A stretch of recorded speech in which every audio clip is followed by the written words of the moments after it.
Hello, Frank. Hi, Nancy. How are you? Good. How are you? Excellent, thank you. Good. No, it's been a few meetings. I've been out of work on parental leave. My wife and I had another child. Oh my gosh, congratulations on your new addition to your family. Thank you. What you get, a girl or a boy? The girl. Good choice. Hi, Mark. Hello. How you guys doing? We're okay. Good. How you doing? Good, thanks. Good.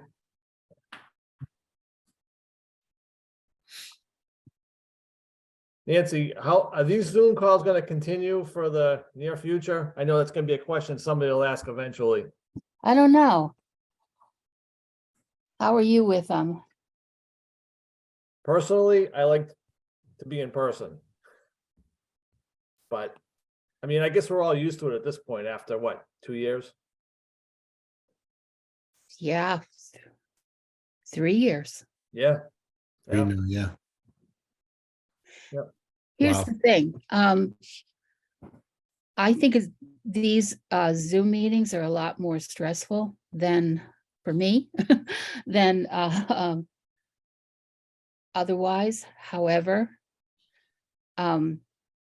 I've actually been approached by people, regular non-historical commission people who have watched our meetings. And that's not something they could do True. otherwise. True. So that, I think that is, hi, Therese. Hello. Yeah, I mean, I guess that's the positive thing, Yeah. but I don't know. I still like to be in person, but that's just me. Well, I guess we will do that eventually. Yeah. But I mean, we'll see how things are going. I think it's a larger percentage of the public is able to view the meetings Mm. than they would otherwise. And certainly we don't get press coverage often, do we? Right. So outside of that, and then there's also the bother of finding a meeting room, booking that and Mhm. everything else. But we'll see how things are going. Yep.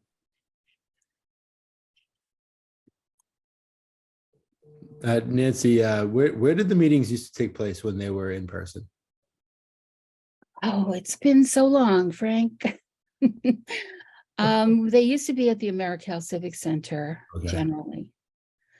But we had some trouble with that, booking the room in advance and then being able to access the room, because often we'd have it booked, but we'd get there and it would be locked. So Hmm. that was a problem. So we'll have to see what happens in the future. So let me check my see if we have a quorum.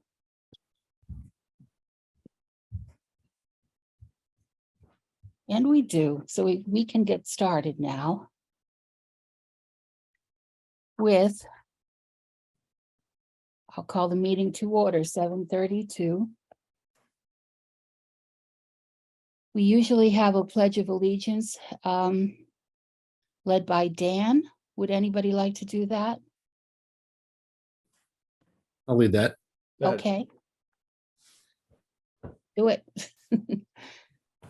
All right. The Pledge of Yeah. Allegiance To the to the flag. flag, the United States of America, America and to the And the republic republic for for which it stands, stands one one nation, nation, under under God, indivisible, indivisible, with liberty liberty and and justice justice for all. for all.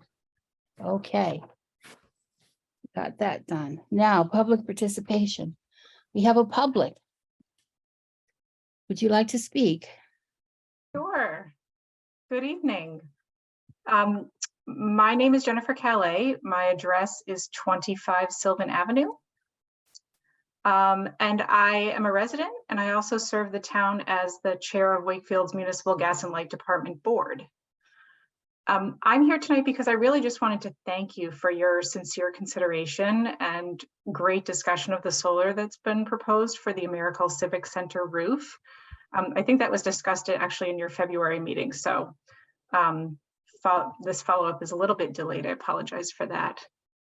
But I really just wanted to say I appreciate your recognition of the magnitude of the cost savings that would be provided.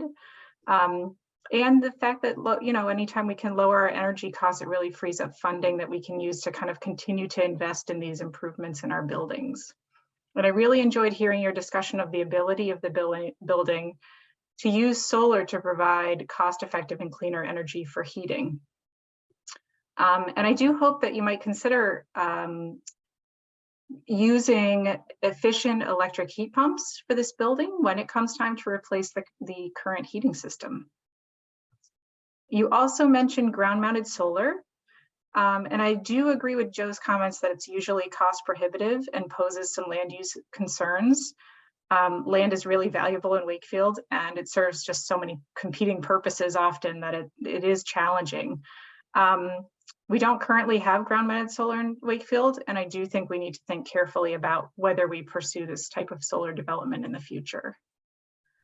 And lastly, I just wanted to say, you know, I hope that there can come a time in which we don't see rooftop solar as quite as unsightly as we do today.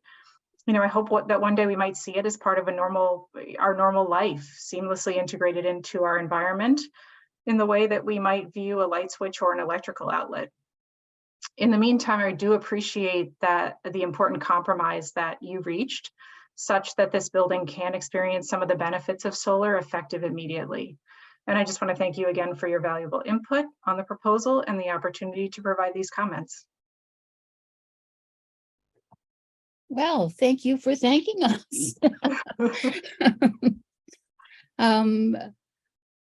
It is a challenge. I mean, we see the immense problem of the challenge of heating and cooling, especially cooling the Americal Civic Center. But the roof is such a signature part of the historic building, and that's why we were concerned with, as you say, they might become a little less visible in the future. And it would be great to be able to integrate them into one of our other buildings, one of our other town buildings, another historic building, like maybe the town hall, when they get a new roof there. But I appreciate your coming to see us, and look forward to the great work of the Municipal Light Board in the future. Well, thank you very much. And yeah, hopefully it comes up again when they do the town hall building and we can discuss it then. Okay. All right. Thank you very much. Thank you so much for having me. Thank you. Thank you. Okay. Well, and that's a benefit you see of having the Zoom meeting. Okay. Now, seeing no other public participation, we'll move on to an approval of the minutes. Did everyone receive them? Yes. Yep. Yes. Did anyone have any questions or comments or changes or corrections? No. No. No, okay. Then I'll ask for a motion to accept the minutes as proposed. Anybody? Motion to accept the minutes as they were sent. Okay, Second. okay, all in favor? Aye. Aye. Okay, thank you. Now, a review of invoices. We have two invoices, one for a renewal of our post office box, which is $216, and one for a renewal of our membership in Historic New England, which is $125. So do we have any discussion about that? No, seeing none, I'll ask for an approval. Can I have a motion to accept the invoices? Motion to accept. Okay. Second? Let's second the Second. motion. Okay. All right, all in favor? Oh, I Aye. don't have to have a voice vote. I'm sorry. I have to have a roll call vote because we're by Zoom. So Therese, Yes. okay, I Mark approve. Yes. and Frank. Yes. Okay, all right, thank you. We don't have too much on the agenda this time. But I did want to give you an update on the Soldiers and Sailors Monument, which I had mentioned to you in our in an email earlier. And that is that the restoration, a new estimate has come in for the restoration of the monument. The monument, as you know, dates to 1902 and is obviously a recognition of the Civil War. And we've never really, a little bit of money has been put into it to repair some vandalism that came up in the 1970s. But the repair was never fully done. And at this point, it is a large monument and it's kind of held together by internal metal rods and things like that. And it does need repair. The new estimate for the repair is $300,000, which the town DPW has put into the annual capital outlay budget. So it will be going to town meeting to be voted on by the town meeting. The DPW has applied for $100,000 grant, Preservation Project Fund grant from the Mass Historical Commission. And the Historical Commission I've written a letter of support from the Historical Commission for the project, which was included with their application. They're also applying for a $15,000 veterans grant to help supplement the cost. So I just wanted to make you aware of that. It's good news that a contractor has been found and the town is hoping to move forward with this repair of not only a historic monument, but also a work of like a public sculpture. So it's an artwork as well. So good news. Is the town voting scheduled for this already? Yeah, it is at the town meeting, upcoming town meeting. Upcoming one? Okay. Yeah. Which is in May, I think, right? I think so. So Nancy, did they give you any indication once this gets, if and when it gets approved, how quick it is for them to make the repairs? It's going to be quite a process because these people are specialists in doing the monument repairs. They have, in fact, worked on monuments on Boston Common and all over the place, all of the great monuments that are in the public garden. So they are specialists, and the materials will be coming from the quarries that originally supplied the marble. So it will be meticulous work, and it will be done by people who are not only craftsmen, but artists themselves. They have to kind of formulate parts of limbs. If you look at the monument, Yep. So that, it's going to be a challenge, but it would be great to have that monument repaired. Maybe will be good for another 120 years. Okay. Also, another piece of good news are our demolition delay bylaw, which had been revised 5 years ago, but never went into effect, has finally gone into effect, I think. And this is going to change the way a lot for us, because what it will do will be that we will not have to fund the notice of public hearing, so that big chunk out of our budget, which has been $360 per meeting, we won't have to pay for that. $250 of that will be paid for by the applicant. And Good. I'm not quite sure how it's all going to work out, because even though we have the framework, we've never test ridden this bylaw. So I'm not quite sure how it's going to work out. Basically, the people, when they go in to fill out their request to demolish, they will be told that it will be a 6-month delay, basically. And if they are not willing to wait for the 6-month delay, then we have to have the public hearing. But the way that notice is given, they do this with the DPW, and yet it's going to be the historical commission that communicates with them. So I'm not sure how it's going to work out, but in the meantime, the bylaw review committee had contacted us to let us know that they are going to be taking another look at the bylaw to think about amending it, I guess. And I pointed out to them that maybe it would be better to wait until we see how it runs before changing it again. But I don't know what action they've taken on that. So I guess we just have to stay tuned. Mhm. Okay, and that's really it. The other matters that I had on the list were looking forward to the future. Hopefully we can look forward to doing an interpretive marker or two in the coming year, which our fiscal year will start in June.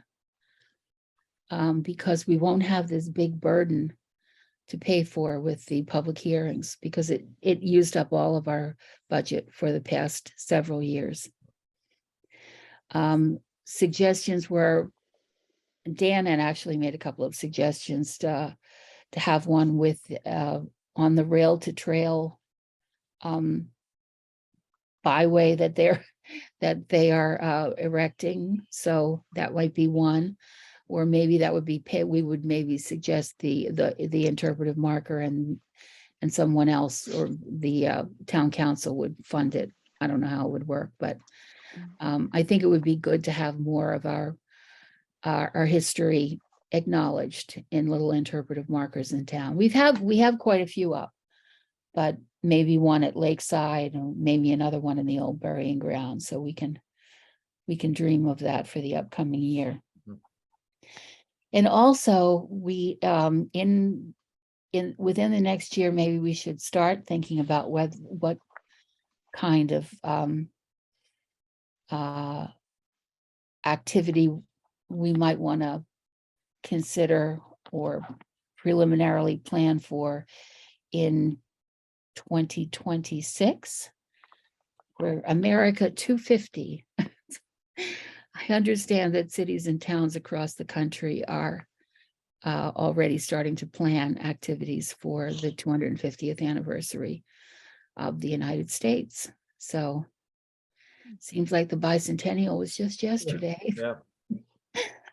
Here it is again. So, I just missed so it. You missed it? Yeah, a few years. I didn't miss it. I was standing next to the Liberty Bell when it happened. Wow. I used to work at Independence Hall. Wow. Yeah, I probably awesome. shouldn't Wow. release that information, but anyway, some of us are becoming historic all by ourselves. Okay, so that's really all I had to discuss this month. So I told you we were going to squeak it in at under a half an hour. Mhm. And we successfully done that. I was concerned because there's been a lot of activity from the people that are trying to object to the or to change the location of the new vocational school building for a lot of reasons. And I thought that maybe some of them would be coming to participate in the public participation, but that was not to be. But I've been in contact with a lot of them over the past several months. So in looking toward May, would it be okay if we moved our meeting to a Wednesday? Or would you think about that? I have no issue with it. Yeah, it's fine with me. No problem? Okay, then I'll run a couple of dates by you as we get into May. Because all of my Tuesdays in May seem to be taken up already with museum open hours and things like that. And if you haven't been over to the Wakefield History Museum, come on over. Check it out. Nancy, what are the hours? The hours are posted on the Historical There they are, Society's okay, website. okay. Yeah. wakefieldhistory.org. Mhm. There are open hours this Sunday from 1 to 3, this Sunday coming up, and then every other Tuesday evening. So anyway, Okay. we'd love to see you there. So Okay. thank you all very much. Can I have a motion to adjourn? Motion to adjourn. Mark is our motioner. Second? Second. Okay, all in favor. Aye. Hey, All right, thank you all. Okay, thank you. thank you, Nancy. Bye. Yep, Thank bye-bye. you. Bye.